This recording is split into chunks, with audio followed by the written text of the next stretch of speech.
So, welcome back to the Queens of the Damn podcast. This week we are talking about hometown murders. An old case was brought back to the light recently here in the Quad Cities, at least, the case of Trudy Appleby. And Rachel actually personally knew her, so do you want to talk about her a little bit, Rachel? Trudy was, I think, one grade ahead of me in school. I remember that she was pretty popular in her class. She was very pretty, very, very pretty. And my biggest memory of her is, I guess to describe to people that didn't know me when I was a kid, which is nobody here in the podcast, but I had extremely long hair. I mean, it was like down to my butt. I have very thick hair. My hair was very, very blonde when I was a kid. And other kids loved playing with my hair. They loved it. And anytime we had a school assembly, she would sit behind me in the gym and she would braid my hair during the whole assembly, which, for the record, I fucking hated it when people touched my hair. I hated it when I was a really shy, really quiet kid. I don't like being touched without permission. And I hated it when I was a kid, which is probably why I still remember her doing it, because I was probably miserable the entire time. So she went missing in August of 1996. So I would have been 9. I would have turned 10 in November that year. And I had never known anybody who went missing. And it scared the shit out of me that someone I knew could just up and vanish, which is basically what happened. So just as a little bit of background to her case, she had been grounded. I think this was like her first day of being ungrounded. And her parents left for work in the morning. And her dad came home from lunch, or for lunch, which he did like every day. And she wasn't home. And he was kind of like, well, whatever, you know, she has a lot of friends. She's probably out with her friends. And so he went back to work. Of course, this is, again, 1996. You didn't have a cell phone. You couldn't reach your kids at the drop of a hat.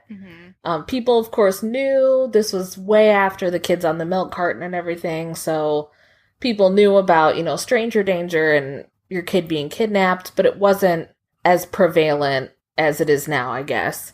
And so when he came home from work that evening and she still wasn't home, he started to get kind of worried. So he called around and nobody had seen her. So he called the police, and the Moline police completely bungled it. They blew him off for 2 or 3 days.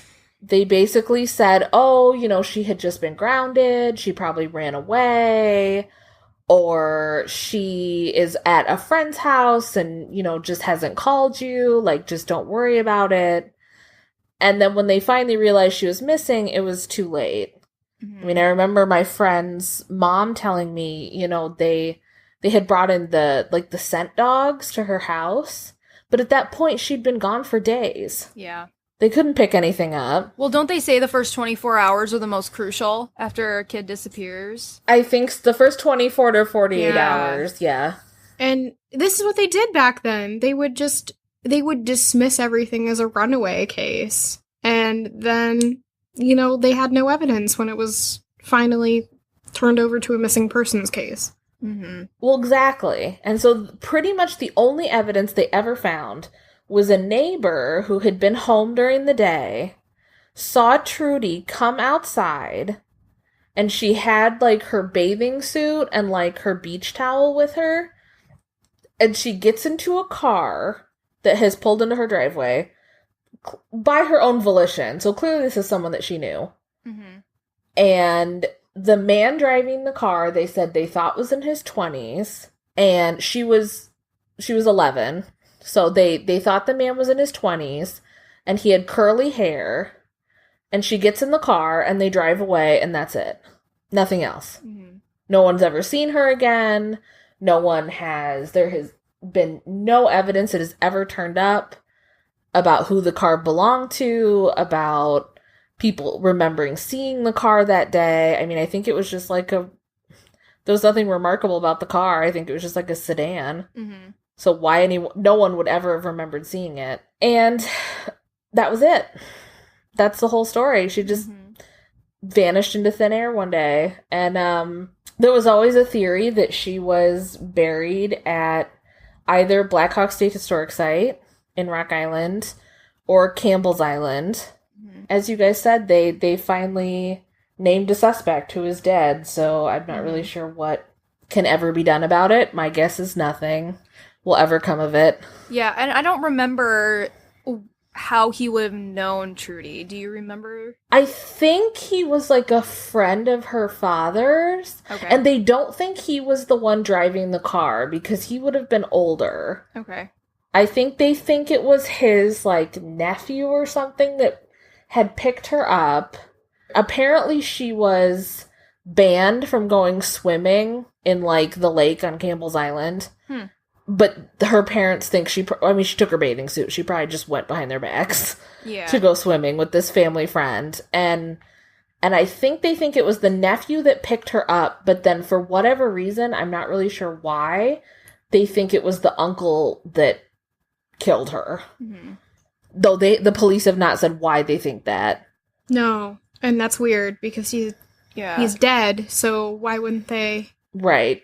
Well, and then the nephew, a few years ago, maybe like 10, 12 years ago, was convicted of molesting a girl about Trudy's age.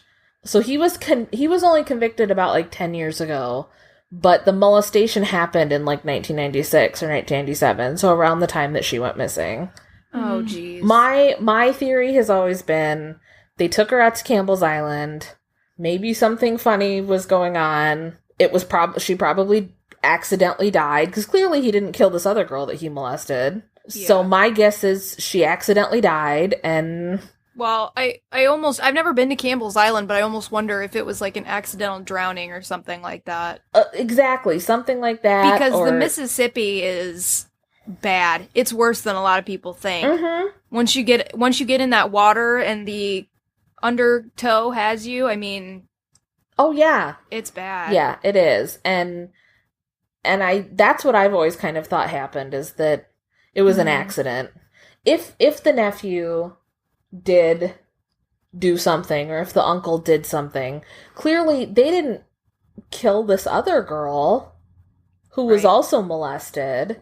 Well, so I can't imagine why they would kill Trudy on purpose. It's possible that, I mean, it depends on when all this happened, but it could have escalated. Maybe on that day they were somewhere remote, so they thought they could get away with it.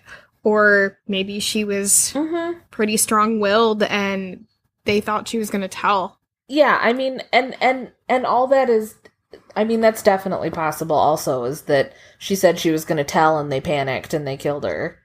Yeah, I don't know. I guess I don't understand why the police... I mean, this guy's been dead for 3 years. They literally just released his name, like, not even a month ago. I mean, why worry about sullying his reputation? He's dead. They released his name. Right. Like, why? That's puzzling. And I know that they said that they're hopeful that the nephew will come forward and say what happened. But, like, somehow, it's been 20 years, like, he ain't coming forward.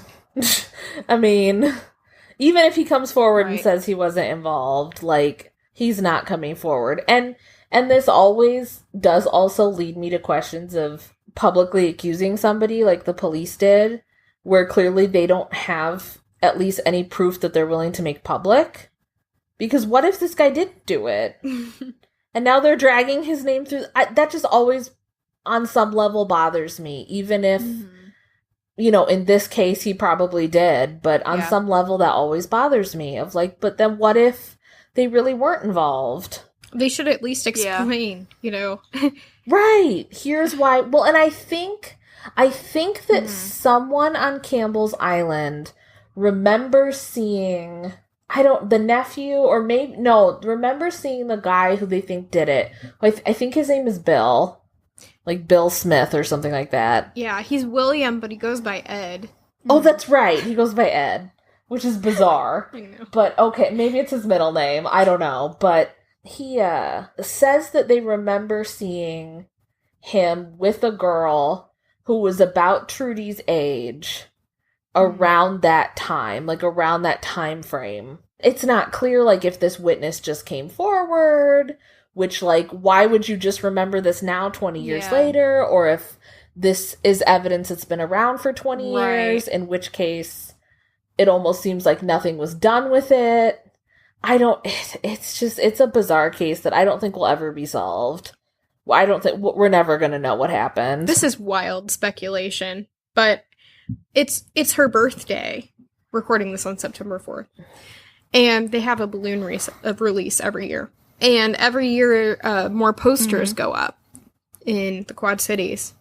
And I wonder if someone finally decided to say something, or... And that certainly happens. It's very much in the community's consciousness around this time of year. Yeah. Could be that. Oh, yeah. Could be a publicity thing. It could be, I mean, I don't know. It's just so bizarre. Yeah. The only thing to me with that is just that this person who, like, I guess was like a neighbor or something, who says they saw her in the car, no one was accusing them of being involved. So it almost feels like when someone comes forward 20 years later, it's because, oh, I was there. I saw her die. Or I was involved, or they told me they did it, but I was too scared to come forward. This person's just like, yeah, no, I saw him drive by. But again, maybe that the police aren't being real forthcoming on what they knew when, which is kind of frustrating. If you're going to release the info, just release it. I was just going to say it reminds me a little bit of the John Benet Ramsey case. Just, I don't know, because they waited so long to do something about it, and everything was, you know, the evidence was tampered with, and now you still have all of these people trying to claim that they did it, or they know who did it, or... I'm sure that there are over a dozen famous cases of young girls gone missing where they just blew it off, and turns out she was never seen again, and she definitely wasn't a runaway. Like, and they just, it's just it's the way they treated stuff, you know? Well, and kids in general. I mean, I remember 4 or 5 years ago, they found this boy in Minnesota who had been missing for like 6 or 7 years. And it turned out he'd been abducted by a child molester and had been held captive. And he had also been dismissed, I believe, as just, at first, it was, oh, well, he ran away. You know, he was kind of a troublemaker, and he ran off, and oops. Turns out he didn't. That's Trudy, so it's, I mean, she's probably one of the more famous Quad Cities missing person, crime, I mean, clearly murderers. I mean, obviously she's dead. Clearly murder at this point. But yeah, she's pretty famous. I remember last year was the 20th anniversary, and it was on, like, national news and stuff. It's just sad. And then, like, a few years ago, like, her mom was crossing the street and got hit and killed by a drunk driver. And, like, it's just sad. So, like, she never got to find out what happened. And it's just, like, depressing layer after depressing layer. She was, like, 53. Her dad's still alive. Yeah. It's just... It really is. It's just depressing layer after depressing layer with this story. The one that I chose, I mean, I already knew I was going to do it when we did something like this, was the murder of Jenny Crompton. She actually went to my high school, but this was a long time ago. I didn't even write down what year it happened. It was a long time ago. I had to have been in, like, the 80s. But Jenny was 15 years old. She was a sophomore at Pleasant Valley High School. And she was murdered on September 26th. She was dating a man named Mark Smith. They had kind of a rocky relationship. They broke up multiple times throughout the relationship. The summer before she was killed, she broke up with him for the last time. And he didn't really take it well, even though he was still sleeping with other girls. And he was actually in another relationship at the beginning of September. He apparently was still trying to get a hold of Jenny, trying to get back together with her, and she didn't want to be back with him. And actually, just before, or a few weeks before homecoming, Mark had called and asked Jenny some questions about homecoming, asking her if she was going with anybody, and she was, you know, saying, like, that she was going to be working homecoming and all that kind of stuff. And Jenny had said to him, "I'll see you at homecoming," and Mark actually responded with, "If you make it." Oh, God. You know, when they found out about it, they Yeah, it was a big deal, obviously, because that's that's really terrible. So Jenny was found, like I said, on September 26th in her home with 63 fatal stab wounds. There were much more that weren't fatal. Oh my god. Oh my god. Yep. So, like, post-mortem, when you say weren't fatal, like, she was already dead? Yes. Jesus. Yes. So 63 of them were fatal, and there were even more that just weren't fatal. They were just... He just kept going. Mark was the first... They believed it was him pretty much right away because Jenny's friends, when they were interviewed, pretty much said right away, Mark. Because they didn't really like him very much. He seemed pretty off. He wasn't really that great of a guy. So they determined it was him, one, because of what he said to Jenny, and also because he bought a gun and a knife kit at Kmart a week before he had killed her. I know, sometimes I'm just like, you know, guys, some common sense here. But they also found a bloody shoe print on an air conditioner that was just outside of a window. He had broken through a window after killing her, which I personally think he did to make it look like a break-in, but he didn't realize he had stepped in the blood and he left a bloody shoe print. And they also found the bloody shoe in his bedroom. like throw it away. Why didn't he just walk himself down to the police station and confess the next day? I know, oh my god. He also, I guess that night when he came home, he just had underwear on. And one of Mark's friends said that he had thrown some clothes out of the window while he was driving for Mark, and they did end up finding those. So, I mean, there was a lot against him. There was no way that it couldn't have been him. He has been trying to say that what actually happened was that he went to talk to her about getting back together, and he wouldn't leave, and she grabbed a knife and threatened him with it. Sure. And he took the knife, and it was like a fight.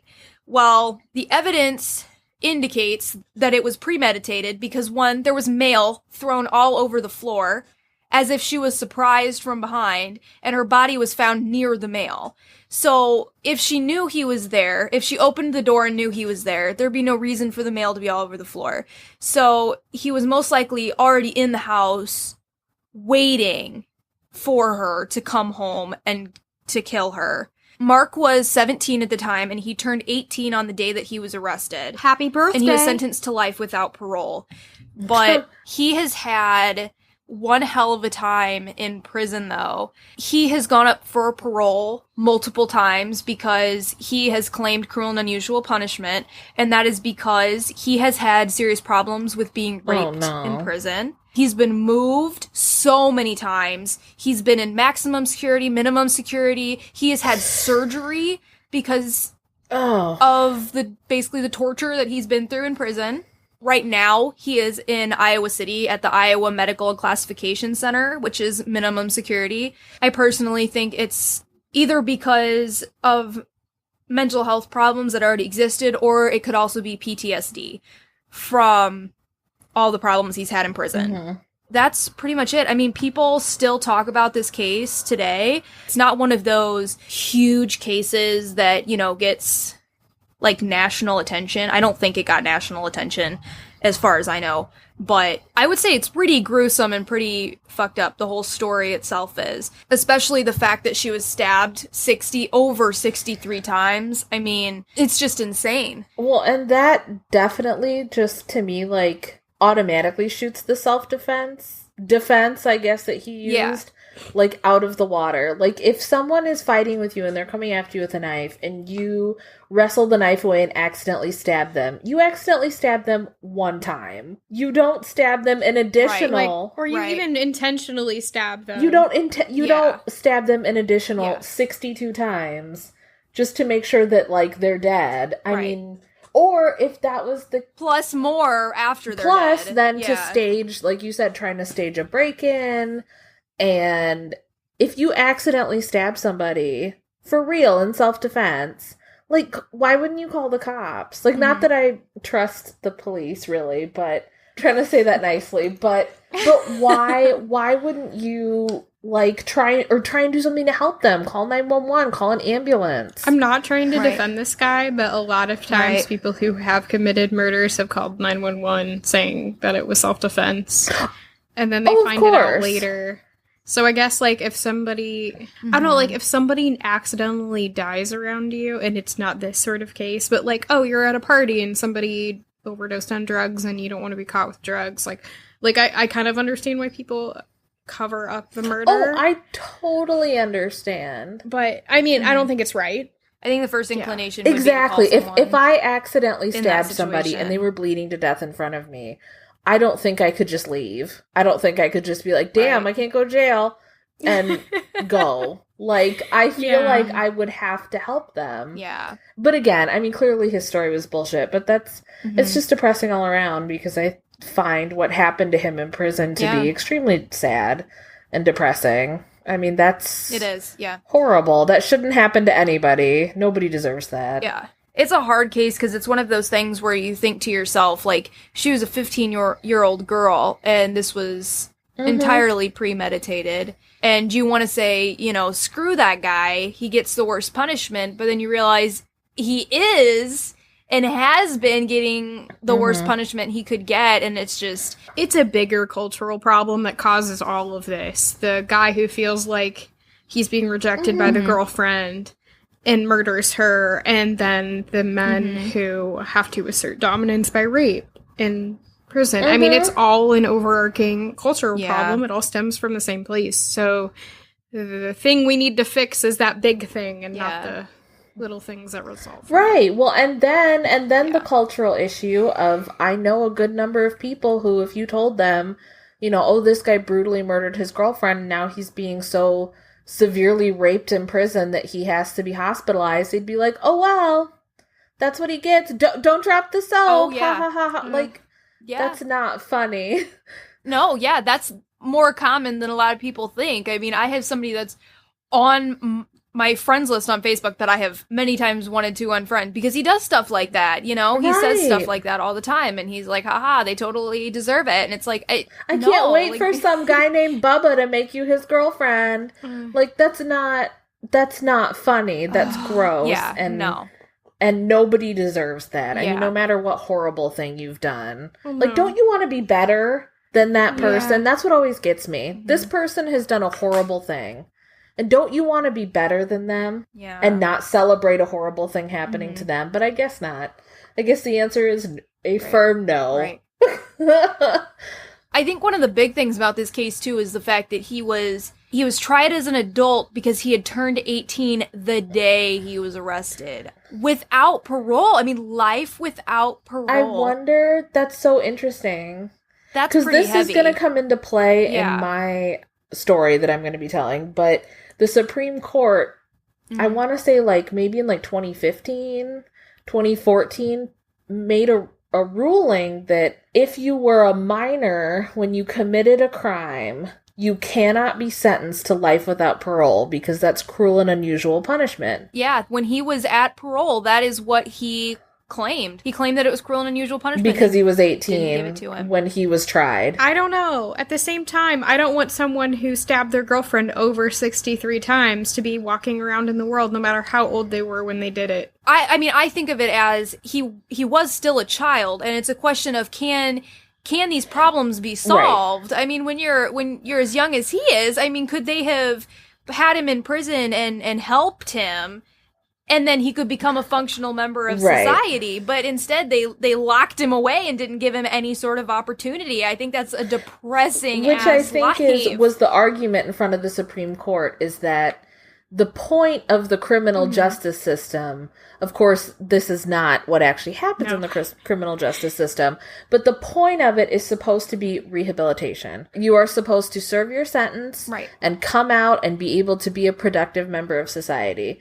Now, obviously, that is not what happens in 90% of cases, unfortunately, but I think that was the argument. And that before you're an adult, your brain is not fully formed. And so can you be held to the same accountability as someone whose brain is fully formed and can fully understand the consequences of their actions. So it sounds like this guy is someone who just kind of fell through the cracks in terms of that ruling, because technically he was an adult when he was tried, even though he wasn't an adult when he committed the murder. Yeah. If only I was a lawyer, but I'm not. And it's also a question of, should you be tried as an adult when you're 18? I mean, are you an adult when you're 18? We make adult decisions when we're 18, not a magic number, should we be? Right? No, I mean, adulthood is informed by cultural needs. Like, a long time ago, you would have been an adult when you were 13. You know. You would have been having kids. You would have been having children and getting married.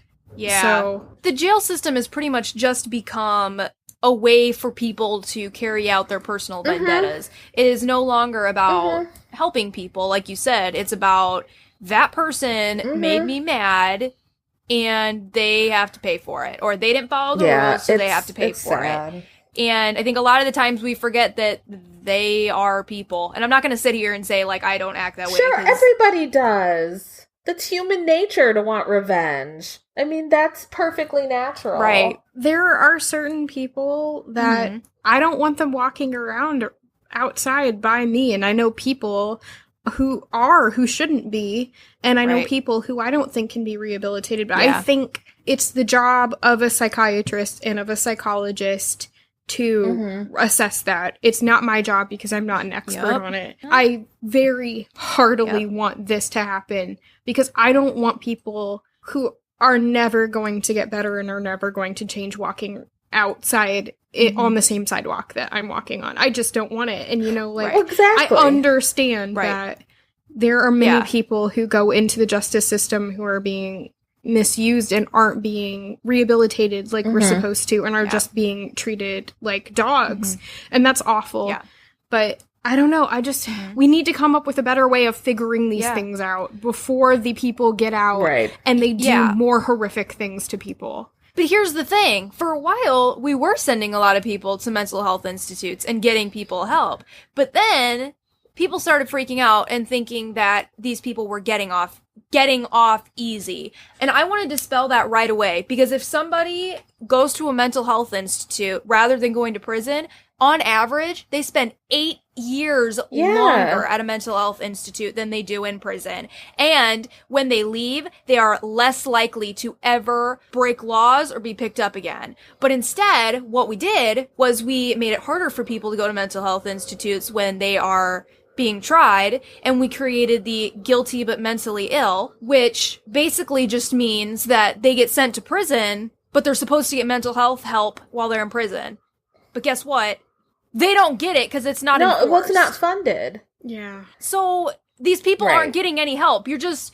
Oh my God, I was just talking to my parents about this earlier. You're basically putting somebody in the corner who doesn't understand why they're in the corner, and then you're smacking them on the ear, and they don't understand why they're getting smacked on the ear, and then you're sending them back out and telling them not to do it again when they never understood what they did wrong in the first place. Well, and having worse things happen to them when they're there to reinforce the method of thinking about them in there in the first place.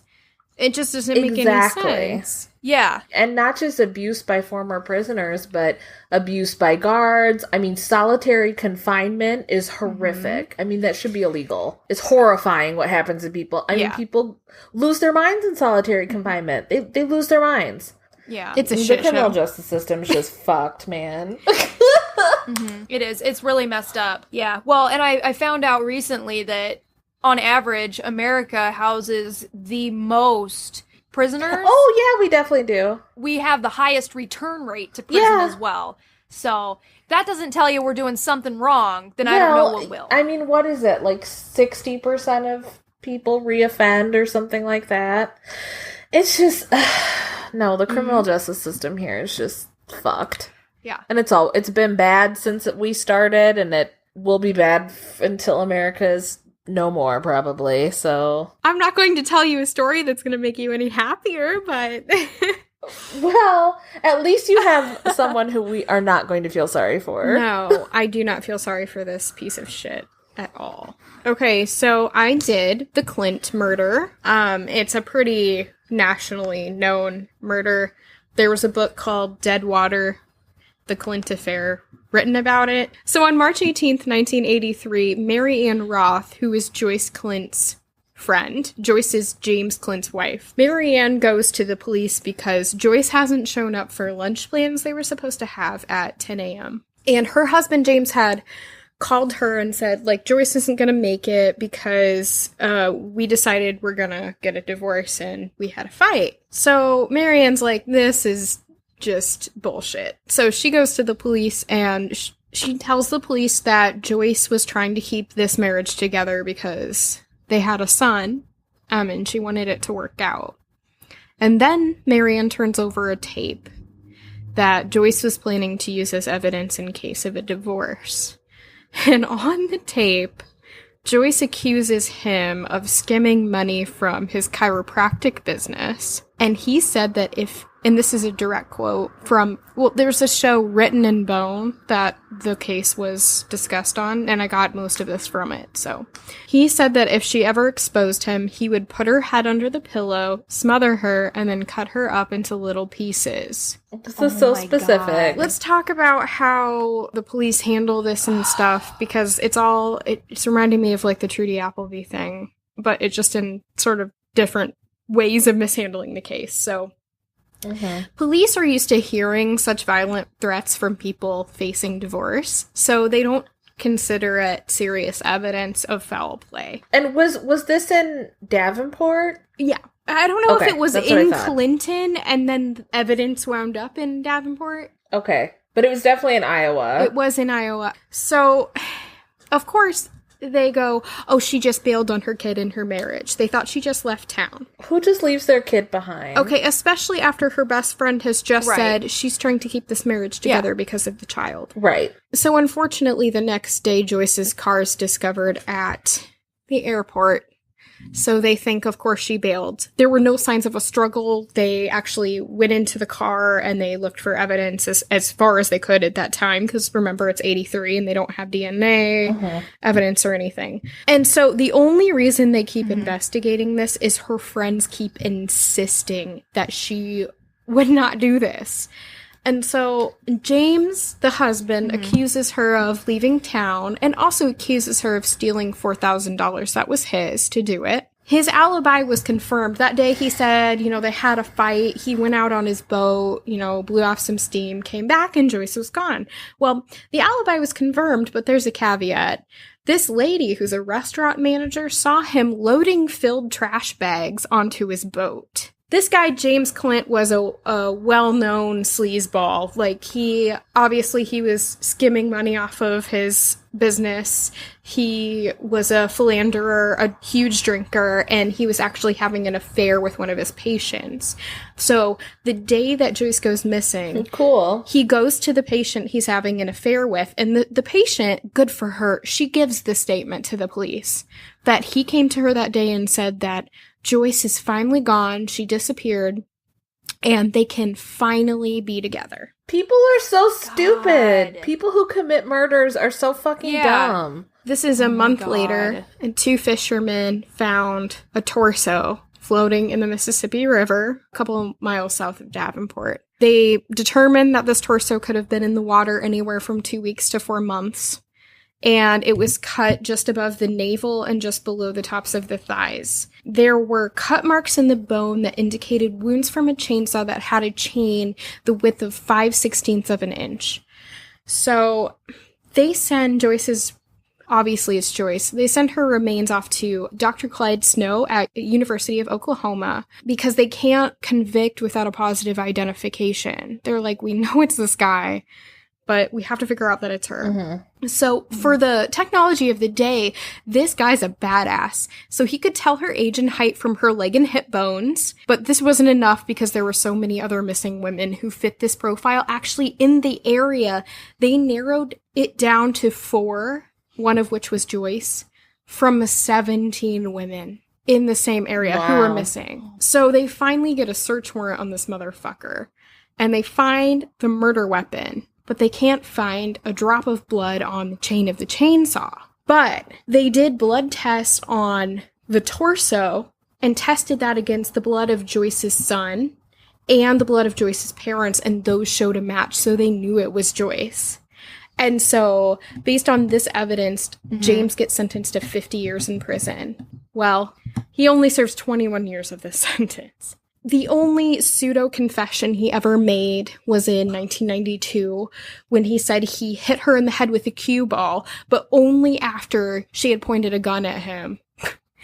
And he hacked up her body with the chainsaw and went and disposed of it in the river. So I got this from radioiowa.com.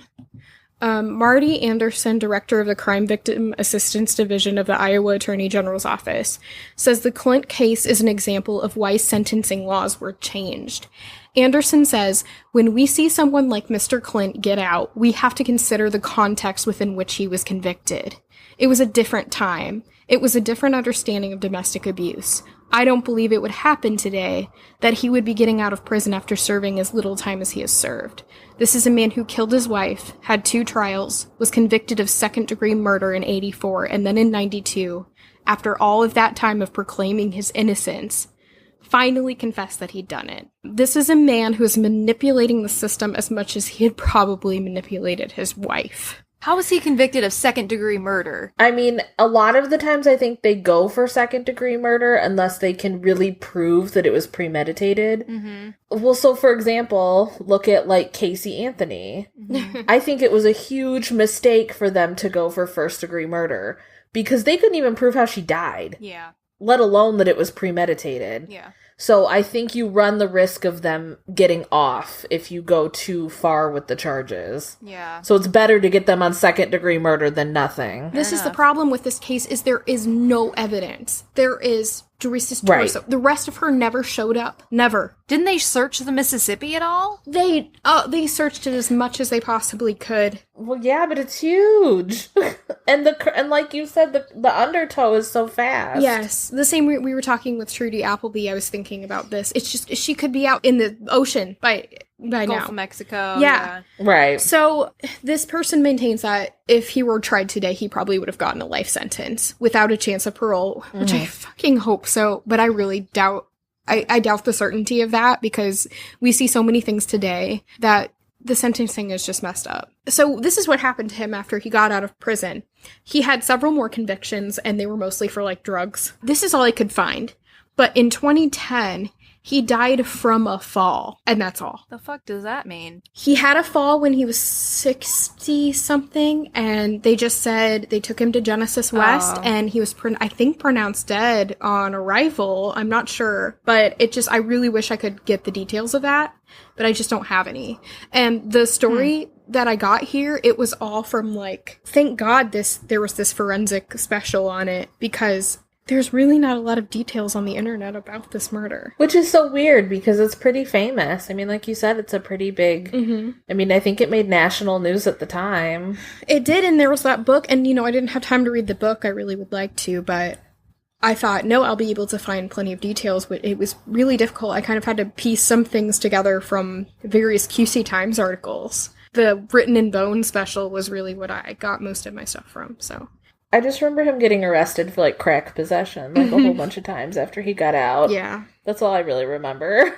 Well, I would imagine the fall would have to be... I mean, you said he was a drunk before he went into prison.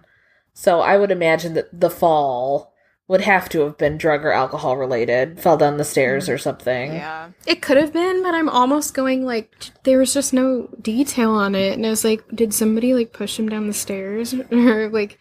Did someone finally kill this guy? Or am I just, like... I know it's kind of a wild imagination thing, but I wonder. They just said a fall. So it could be nothing or everything. Definitely interesting. I guess all I really knew about the case was that she had washed up. Or I guess part of her body had washed up. And I remembered his story of hitting her in the head with a pool ball. If she is really pointing a gun at you, Are you and you hit her in the head with a pool ball... He threw it. And she falls. What a ninja. Right. And she falls, but clearly she is holding a gun. Why wouldn't you, like, call somebody and be like, she still has the gun in her hand. She was threatening me with the gun. I panicked and hit her in the head with a pool ball. Mm-hmm. Because, like, I could see someone doing that, panicking because they think they're going to get shot. Yeah. And so they hit somebody in the head with a pool. I mean, why is your first instinct, better cut her body up and dump it in the river? Like, that is so stupid. It just makes no sense.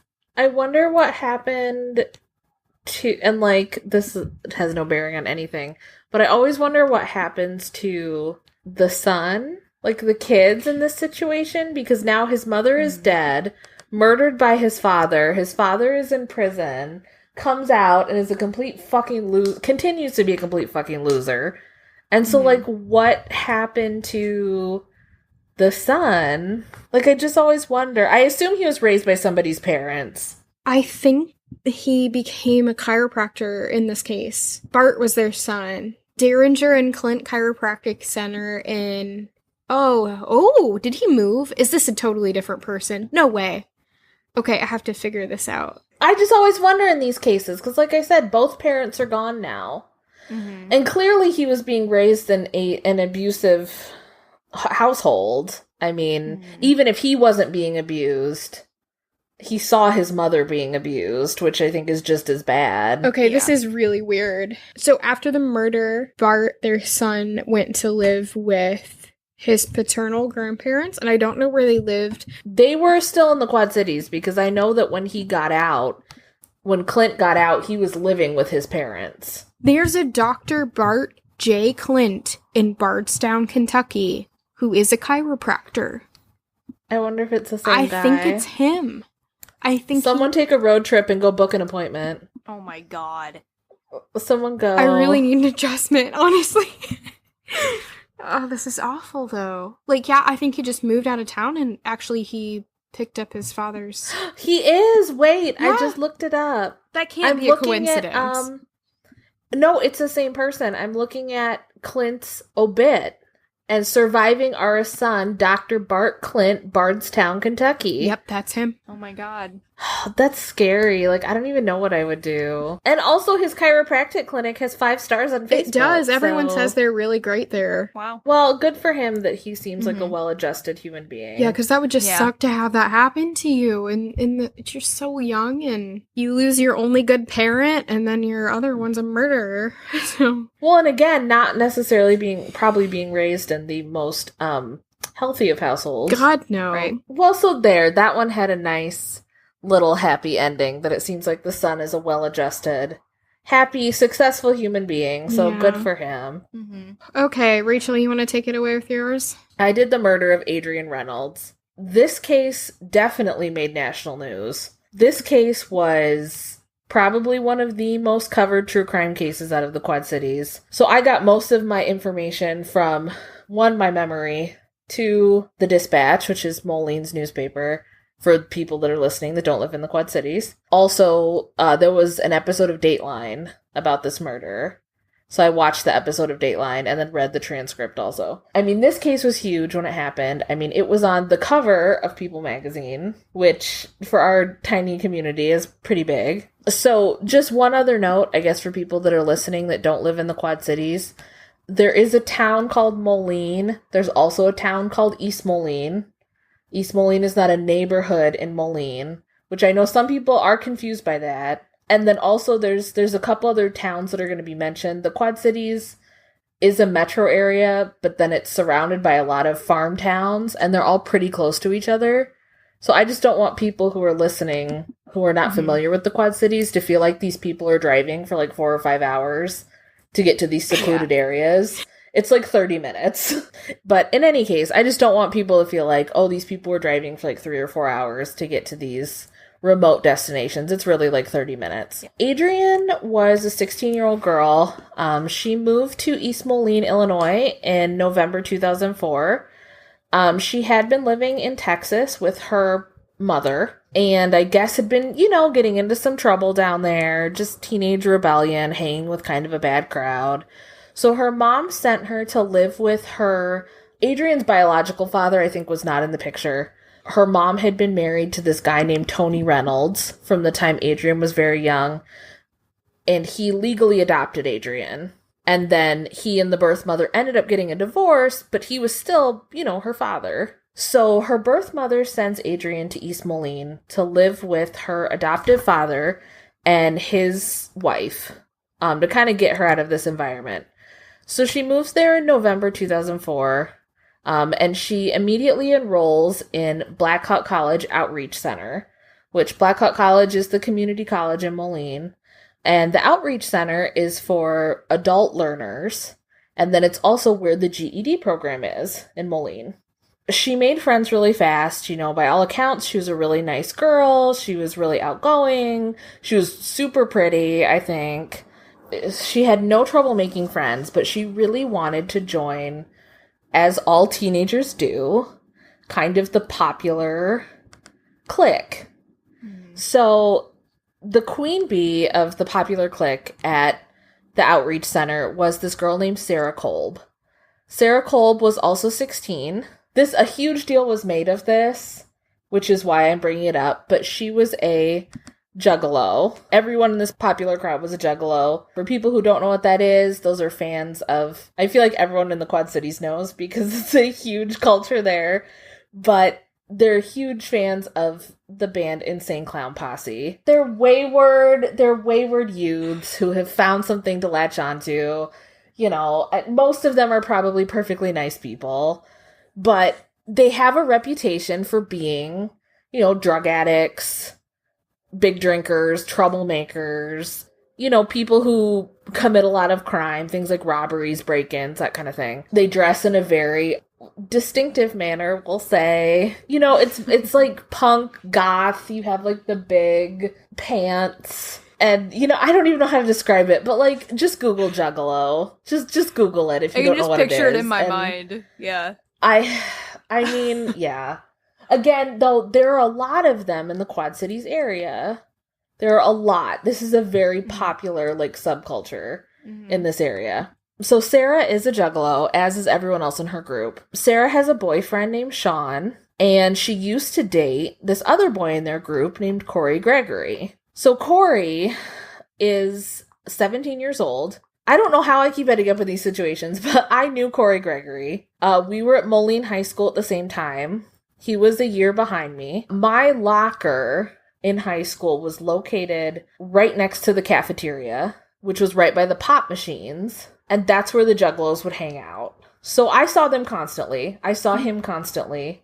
He actually briefly dated a friend of mine whose name I will not say on the podcast, but she knows who she is. And we knew he was a creep when she was dating him. So for whatever reason, he leaves Moline. Now, I've seen accounts that he dropped out. I've also seen accounts that he was expelled. I know that he was sent to the alternative high school and clearly couldn't cut it there. So he ended up going also to the GED program. So Adrian was kind of desperate to get into this crowd. And they sort of start to accept her. There are conflicting reports about her relationship with everyone in the group. A big thing that came up at trial and in subsequent media portrayals, I guess, of this case was that there was something going on between her and Sarah. Whether it was mutually romantic, whether it was Adrian had a crush on her, or what, something was going on. At one point, Adrian decides that she wants to date Corey. Now, Corey and Sarah, this is all so complicated and so, teen, but Sarah and Corey used to date, and Corey was, I guess, what you could describe as, Sarah's lapdog. And Sarah clearly did not want him to date anybody else, because she didn't want to date him, but she loved the idea of him being in love with her. So Adrian asks Corey out on a date, and this makes Sarah really angry. So they are at a party, and I can't find the exact details of what happened, but they get into a fight, and Sarah pulls a knife on Adrian. And, of course, nobody at this party does anything. I read a couple articles that said Sarah beat her up, but then there's no account from Adrian's parents of, she came home with, a black eye or, a bloody nose or anything. So I could just imagine it was just, a little, I hate to use the term cat fight, but a cat fight. Some shoving, some screaming. Allegedly, yeah. Sarah pulls a knife. This is in January of 2005. So on January 21st, Sarah calls Adrian and asks her to have lunch with her, Corey, and Sarah's boyfriend, Sean, at Taco Bell on Avenue of the Cities in Moline. So, again, for people who are not from the Quad Cities, Avenue of the Cities is, the main drag. It's very busy. This is lunchtime at Taco Bell. It would have been extremely busy. The drive-thru would have been full. and they are parked right next to the drive-thru. So Sarah and Adrian start to get into it in the car, and Sarah climbs into the back seat, and she kind of starts hitting Adrian. Now, Sean, who's a fucking piece of shit, is like, please stop. And Sarah says, basically, if you're not gonna take my side, then you can leave. And he gets out of the car and he goes home. And he does nothing. Oh my God. He does not go into the Taco Bell and say there are people fighting in your parking lot. He does not call the police. He does not call his parents. He does not call anybody. He goes home like nothing's going on. So Adrian and Sarah continue to fight. So Corey is in the front seat. At one point, Sarah holds Adrian's arms back. Corey takes a belt, wraps it around Adrian's neck, and strangles her to death. All in the parking lot of a busy Taco Bell. There is no way in hell that nobody in that drive-thru or in that parking lot saw that car rocking or did not see it rocking. I cannot believe that no one saw it rocking. And no one did anything. Nobody came to see if everybody was okay. Nobody called the police. I mean, all you had to do was call 911 and say, I think someone's having a fight in a car. That's all you have to do. And no one did shit. Yeah. People just ignored it and went about their day. So, of course, at this point, they're kind of freaking out because they have murdered this person. So they drive to Sarah's grandparents' farm in Aledo, which is about 40 minutes from Moline. This is a huge farm. You know, they're not even close to the house or anything like that. So the first thing they do is they try and bury the body. Well, I mean, these people are not geniuses. It's January in the Midwest. The ground is frozen.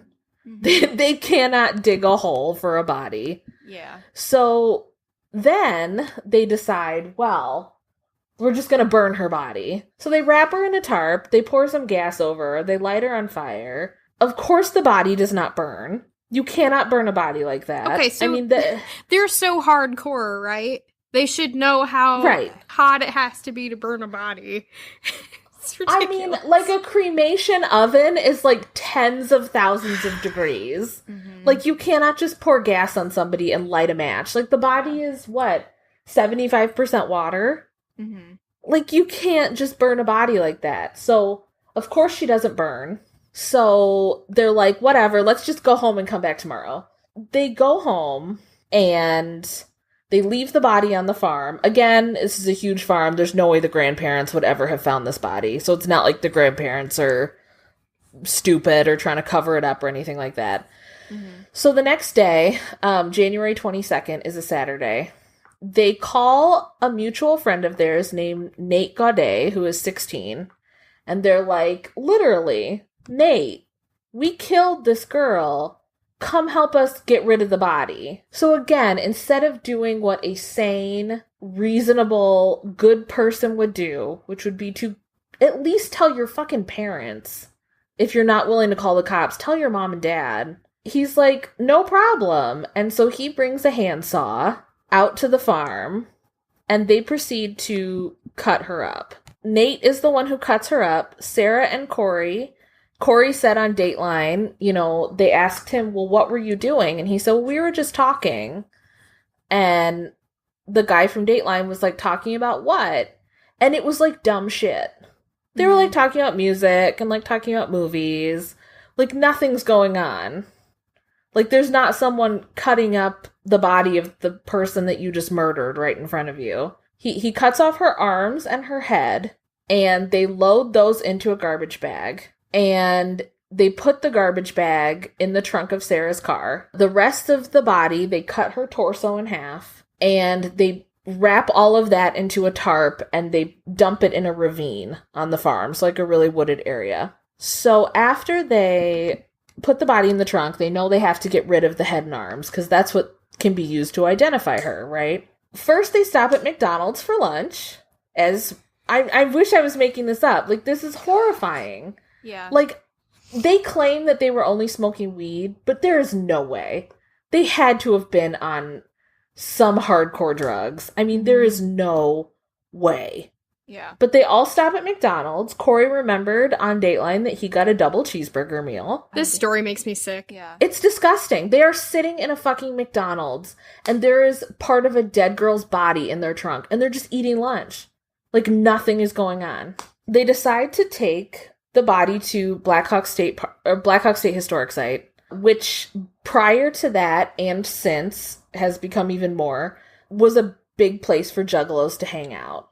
They could sit in the park, they could blast their music outside, you know, they could probably get into trouble out there. And it's become even more so a hangout for them ever since the murder. They begin digging. So they go into the woods. So again, for people who are not from the Quad Cities, there are miles and miles of woods at this historic site. So they go into the woods and they go down some steps and they start, again, trying to dig a hole. But instead they hit a manhole cover, which is like completely covered up by like brush and leaves and branches and stuff. So they just dump the bag down the manhole. So this is my personal connection to the case. So my mother works at Black Hawk State, she actually retired on Thursday, from Black Hawk State Historic Site. The day that Adrian was murdered, there was a snowstorm. And so my mom had not had a visitor in the museum all day. I mean, nobody. It had snowed. But of course, they still had to be open. So she was in the lodge building, which overlooks the parking lot.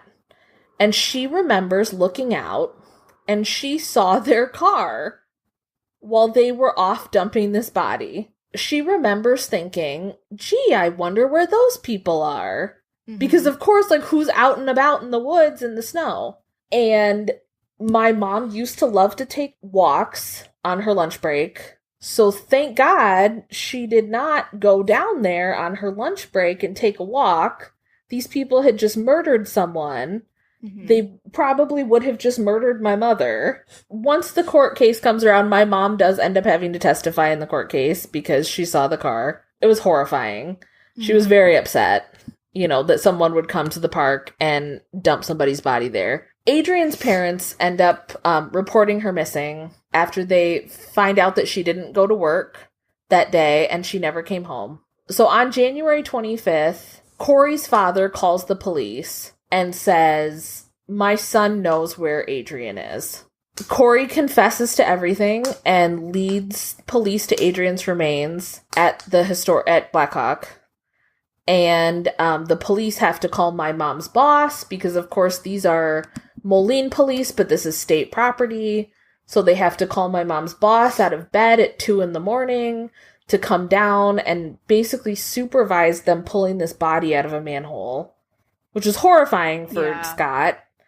And my mom, who at this point had worked at the park for over 20 years, had no idea that manhole was there. And she said if they hadn't confessed, they never would have found her body. Corey also ends up taking them to the farm to the rest of the remains. So the next day, January 26th, Sarah and Corey are both arrested and charged with first-degree murder. And then on January 31st, Nate Gaudet is charged with concealment of a homicide, and he is charged as a juvenile. He's the youngest out of the group, and I believe he also makes a deal with them, because all he did is, you know, he didn't actually kill her. So on February 23rd, Nate Gaudet pleads guilty. He's sentenced to 5 years in juvenile detention, and then again agrees to testify against Sarah and Corey in their trials. So on October 31st, Sarah's first trial begins. She basically blames the whole murder on Corey. She says Corey threatened to kill her, her parents, and even her cats if she didn't help him cover up the murder. And so after 15 hours of deliberations, the jury is deadlocked. You have 11 for guilty and 1 for acquittal. Apparently, the gentleman who voted for acquittal didn't, even though the judge explained it, did not understand that just because Corey is the one who put the belt around her neck doesn't mean that Sarah isn't also guilty of murder. So they retry her. They move the trial to Dixon, which is, I don't know, like an hour away or so. It's in a different county. And she is found guilty on all charges. And she's sentenced to 53 years in prison. So then on July 10th of 2006, Corey pleads guilty to first-degree murder, and he's sentenced to 45 years in prison. So since this case, Nate Gaudet got out of juvenile detention when he was 21. So he would have gotten out in 2010.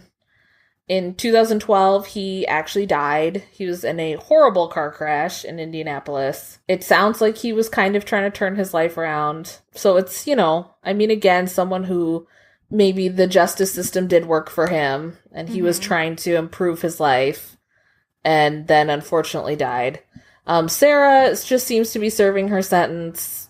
I don't know. I don't think she's filed any appeals, or at least not any major ones. Corey, on the other hand, has appealed his sentence twice. So the first time he appealed his sentence was literally like 6 months after he pled guilty. He said that his sentence was excessive because he had no violent criminal history.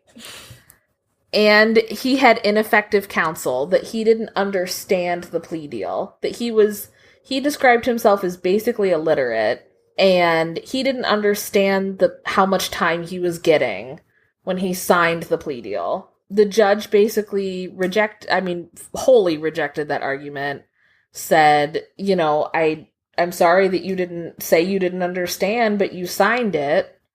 You agreed to everything. And basically, yeah, you have no violent criminal history, but, your first one was a doozy. So, of course you got this huge sentence. You can't...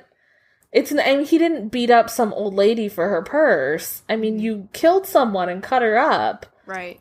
It doesn't matter if you've never done anything violent before. So he actually just filed another appeal last year, and this goes back to what we were discussing with the Supreme Court ruling. So he is claiming that because he was 17 when he was convicted and he got such a long sentence, he'll be almost 60 years old before he's released, or just over 60. And that is an effective life sentence. That he'll be too old to find employment, which 60's not that old, but okay. But he'll be too old to find employment. He'll be too old to be a productive member of society. And the Supreme Court has ruled that you cannot sentence a minor to a life sentence. So his sentence should be reduced. This appeal is still working its way through the system. I'm sure it's going to be denied. He was not sentenced to a life sentence. He was only sentenced to 45 years in prison, which is really not that much when you think about everything they did to this poor girl. So yeah, that's Adrienne Reynolds. It was a huge case. I knew a lot of people who testified. Obviously, her body was found at my mom's work. My mom had to go in and testify. But yeah, I remember my mom calling me, and I was taking classes at Blackhawk. I was taking classes at the community college, though, to get, college credits before I started college in the fall. And my mom calling me, and she's like, "Are you sitting down?" And I said, "Yeah, I think I was waiting for my dad to come pick me up." And she's like, "You are never going to guess what they found at my park." And I said, "What?" And it was Adrienne. That they had found her at, 2 a.m. the night before, and my mom's boss had just come in and was telling her all about it. This case horrified me when I was little when this happened. I was 12 or 13. And I remember watching the Dateline when it aired with my grandma, and I didn't sleep that night. It was just so awful. And no remorse. If you watch that Dateline episode, yeah. So they don't speak with Sarah. They only speak with Corey. The way he's describing it is so clinical. He's just yeah, and then, we went to McDonald's, and, I would have done anything. Basically, he says he would have done anything for Sarah, which is why he did it. And he says that's why he pled guilty, is because he was trying to spare her the blame, I guess, that he's still obsessed with this girl, who clearly is extremely manipulative, but still, dude, you killed somebody. Right. I've loved a lot of people in my life, but, I don't know if I would kill for anybody. It's a bizarre case, and it's sad. This poor girl, loses her life over, something stupid? It's very, very sad. But it's easy to find a lot on this case if people are interested in learning more. It's, like I said, it was in People magazine. It was on Dateline. It's been on a billion shows on Investigation Discovery. There's at least 2 true crime books written about it. So this was a pretty big deal when it happened. So yeah, what a depressing episode. Yeah. We're all just like, I know. exhausted now. Yeah. Yeah. So as usual, follow us on Facebook, Twitter. We still have our Patreon. Thank you again to our patrons that we have so far. We really do appreciate it. Subscribe, rate us on iTunes. And yeah, we'll see you guys in 2 weeks. Just as a second reminder, I know we said this last week, but we are going to our every other week schedule. So we will see you guys in 2 weeks.